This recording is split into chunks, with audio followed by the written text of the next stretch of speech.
Ladies and gentlemen, boys and girls, hey guys, this is Marc Goldberg and welcome to another exciting episode of Marc Vlogs Watches. Today I'm going to be knocking out another bit of viewer mail. You'll have to forgive me, but I have gotten a little bit behind. So over the course of this week, I will be pumping and dumping out lots of questions. But if you haven't sent me a question yet, do it here. And you do not have to pay me to do these questions. I'm happy to do them for you one way or the other. But if for some reason you would like to buy Jupiter some cat food or a bone for the dogs, then PayPal can go here. Now, let me, before I get into the meat and potatoes of this video, I would like to go ahead and do the quick fist watch check, which is a little kind of, appropriate for the topic of today's video. So let's go ahead and do that now.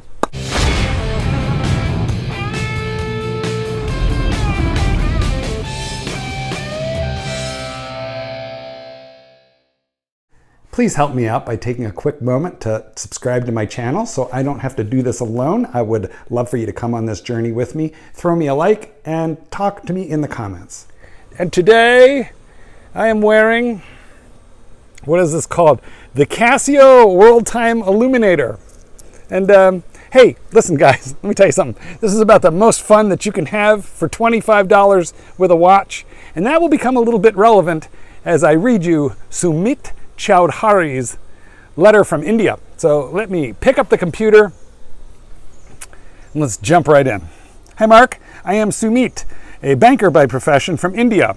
Life has been a struggle, but I have managed to survive and have reached a level where I can look up to a few of my interests.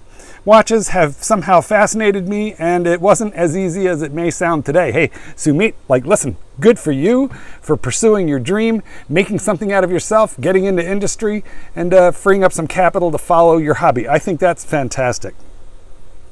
I grew up dreaming about owning an Omega, and I finally did manage to buy a few.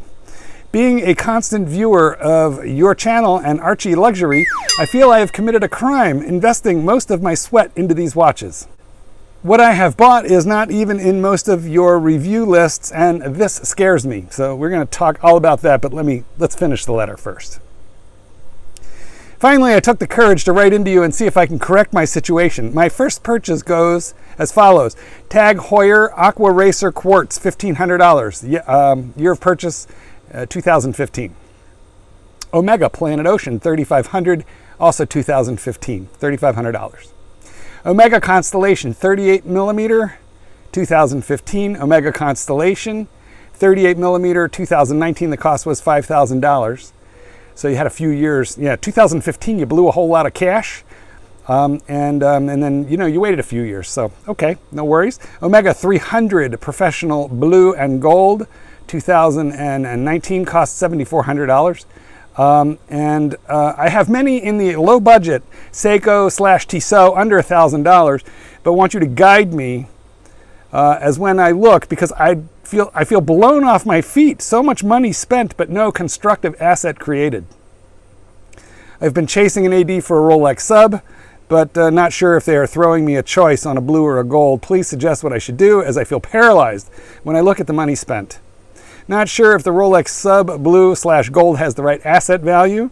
Don't want to rush into any more stupid buying. Need a way out to correction. Well, I like all that I have bought so far, and I have no intention to seek any of it since they are my first love, yet I realize the investment was not worth the money spent. Please do guide, as I am desperate to correct my situation, and do also comment on the Rolex 2. Regards, Sumit. Hope I'm pronouncing your name right. So we got to unpack this. First of all, you bought a whole lot of Omega, and the fact that I haven't reviewed all those watches, that doesn't make them bad watches. There are a lot of guys who do review that sort of watch. I think Omega is a fine brand. It's not necessarily my first choice of brand. I'm a little bit more of a Rolex guy. But I think let me look it up here, okay? But it's got to be really recent. The 300 Professional Blue and Gold this year, that'll have the laser cut dial. That's a really nice watch. So I think you did very, very well there. The Tag Heuer Quartz at $1,500. I don't know, later in the letter you say you love everything and you don't want to part with it, but that's one, listen, here's the one thing I don't know. Maybe those of you who live in India and my Indian watch pals, Hisham, you are certainly one, but I don't know. Hisham seems to indicate to me that at least in the Hyderabad area, there isn't a whole lot of resale on used watches, that most Indians want to buy new. You know, I don't entirely know if that's true at like the Tag Heuer level. What I can tell you is in the States, there's a very lively trade in Tag Heuer, and you could probably get, you know, a bunch of money out of that tag if you wanted to part with it.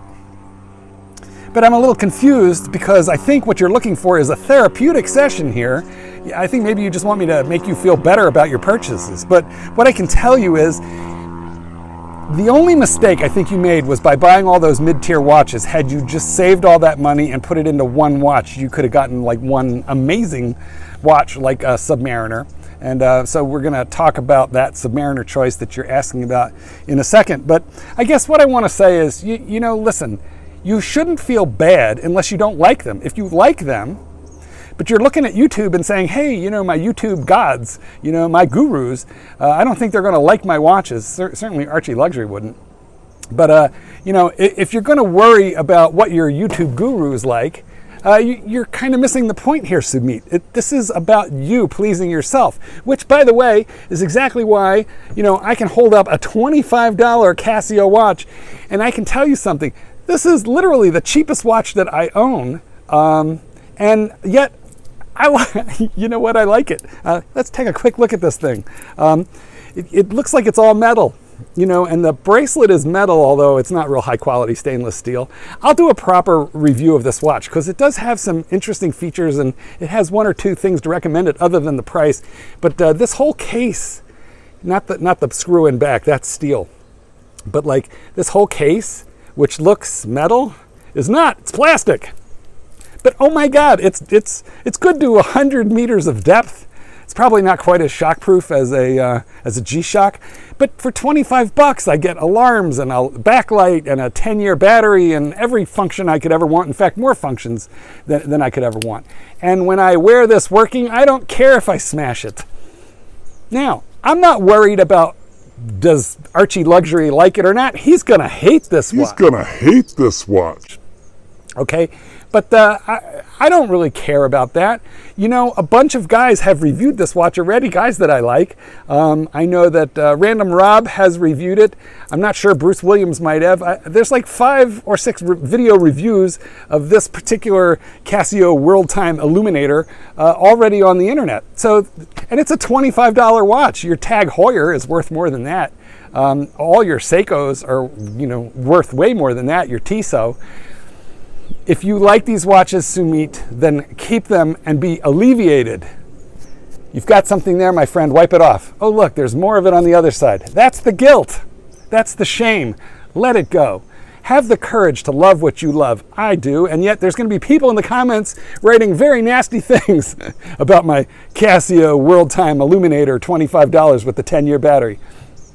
And if you feel compelled to leave a nasty comment about my Illuminator, my $25 buddy, go right ahead and do that. I appreciate you're just taking the time to watch this video and leave whatever nasty comment you want. But if you have the kind of watches that Sumit does, and if you like them, go ahead and give him some encouragement. If you've got a plan or an idea, a way that he could get out of them in the Indian market, then tell him that too. So we are going to bring the international YouTube community to your assistance here, Sumit.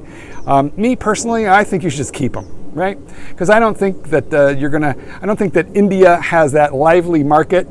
If it does, and if I'm wrong, then you sell off as much of the stuff at the level that you don't like so that you can put it towards the next thing. Which brings me to the next thing, and that is the two-tone Submariner.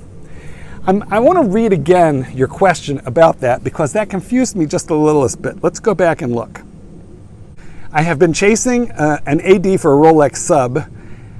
They are throwing me a choice on the blue/gold, which is the two-tone with the blue sunburst dial. What should I do? I feel paralyzed. And I'm not sure if that Rolex Sub has the right asset value. Okay, here's the thing. If you're going to look strictly at asset value, investment versus return, you're better off with either of the steel Submariners, the Rolex Submariner, which does not have a date, or the Rolex Submariner date, which does. Either of those two will slightly more maximize the return on investment over time, because two-tone has traditionally lagged in investment potential.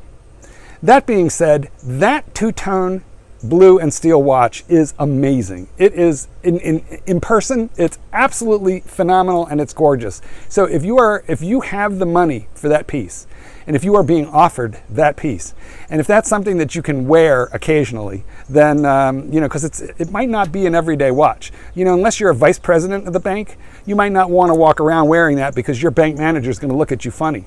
On the other hand, if it's a piece that you can wear with regularity, buy it. I don't think you will ever be sorry, and I can promise you this: you're not going to lose a bunch of money on it. You might not buy, something that's going to trend up as quick, but I don't see how you can make a bad decision with any Rolex Submariner. Certainly not that two-tone. It is a gorgeous watch. However, if you would like to get something a little bit less blingy, a little bit more below the radar, if steel is something that you can wear more, then maybe that's what you hold out for. So honestly, here's my point. I don't think you can go bug.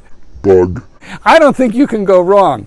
So don't worry about this. I say any Rolex Submariner modern today that you can buy, go ahead and do it. I'm going to ask the audience to give me their thoughts on this. I think steel's probably a little better. And that's the only other point here. I want you guys to wear your watches. I would hold this up and say feel the steel, but I think this is feel the pot metal and plastic. But when wearing my Rolexes, I want to feel the steel. I want to wear them. I want to enjoy them on a regular basis.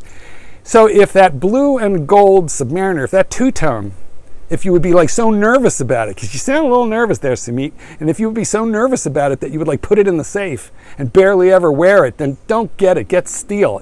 It's a little tougher. It's a little, more under the radar. But if you're the kind of guy who can rock a two-tone and actually wear it on a fairly regular basis, you will not be sorry, my friend. Okay, well, guys, what do we think about Sumit's adventures? What do we think? Personally, I think he needs a little bit of therapy. Can you make him feel better? Try not to make him feel worse. Be nice, guys. He spent a lot of money, and the Omega I approve of. A Tissot in the sub $1,000 range, there's nothing wrong with that either. Jin Tingler, Cardin, or is it Rodent 3.0? He has one, and he's not ashamed. Guys, leave me a comment, throw me a like, join my family, if you will, by subscribing. Let's do this again, and very soon, keep an eye out for more viewer mail. Goldberg, peace out.